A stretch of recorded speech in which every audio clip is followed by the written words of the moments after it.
operation সিন্দুৰৰ মাজতে সুদৰ্শন চক্ৰৰ চৰ্চা ভাৰতীয় সেনাৰ এয়াৰ ডিফেন্স সিস্টেম S-400 বিশ্বজুৰি এতিয়া চৰ্চাৰ কেন্দ্ৰবিন্দু হৈ পৰিছে S-400 যাক নাম দিয়া হৈছে সুদৰ্শন চক্ৰ মহাভাৰতত ভগৱান শ্ৰীকৃষ্ণই যিদৰে সুদৰ্শন চক্ৰই দুষ্ট দুৰাচাৰী অসুৰ তথা শত্ৰুক নিহেষ কৰিছিল ঠিক তেনেদৰে শত্ৰু ৰাষ্ট্ৰ পাকিস্তানে নিক্ষেপ কৰা মিসাইল ড্ৰোন নিমিষতে মাজ আকাশতে ধ্বংস কৰিছে ভাৰতীয় সেনাৰ এয়াৰ ডিফেন্স সিস্টেম সুদৰ্শন চক্ৰই অপাৰেশ্যন সিন্দুৰৰ 24 ঘণ্টাৰ ভিতৰতে ভাৰতৰ 15টাকৈ সামৰিক ঘাটিলৈ লক্ষ্য কৰি পাকিস্তানে মিসাইল আৰু ড্ৰোন আক্ৰমণৰ চেষ্টা চলায় কিন্তু বাৰুকৈ মুখ ঠেকেচা খাবলগীয়া হল পাকিস্তানে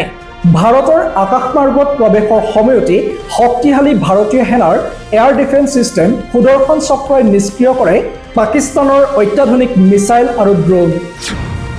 বাতৰিটো লিখা সময়লৈ পাকিস্তানৰ প্ৰায় অৰ্ধ শতাধিক মিসাইল আৰু ড্ৰোন ধুলিচ্ছাত কৰিছে এয়াৰ ডিফেন্স সিস্টেম সুদৰ্শন চক্ৰই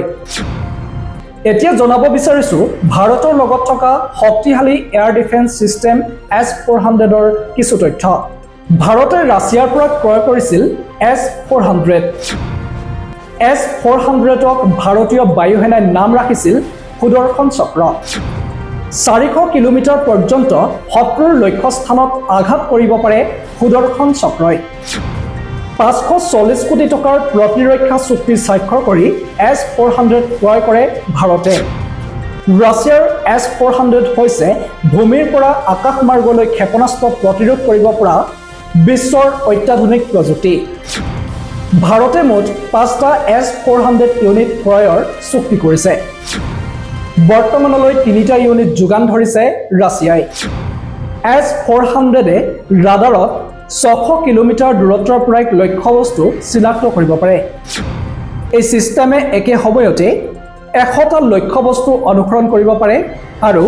এবাৰতে 36টা লক্ষ্যস্থানত আঘাত হানিব পাৰে এইদৰে এতিয়া সুদৰ্শন চক্ৰই শত্ৰু পাকিস্তানৰ অত্যাধুনিক মিসাইল আৰু ড্ৰোন নিমিষতে ধুলিচ্ছাত কৰিবলৈ সক্ষম হৈছে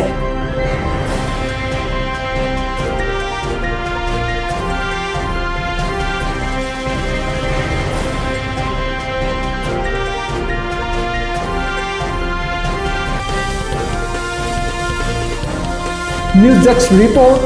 আমাৰ অসম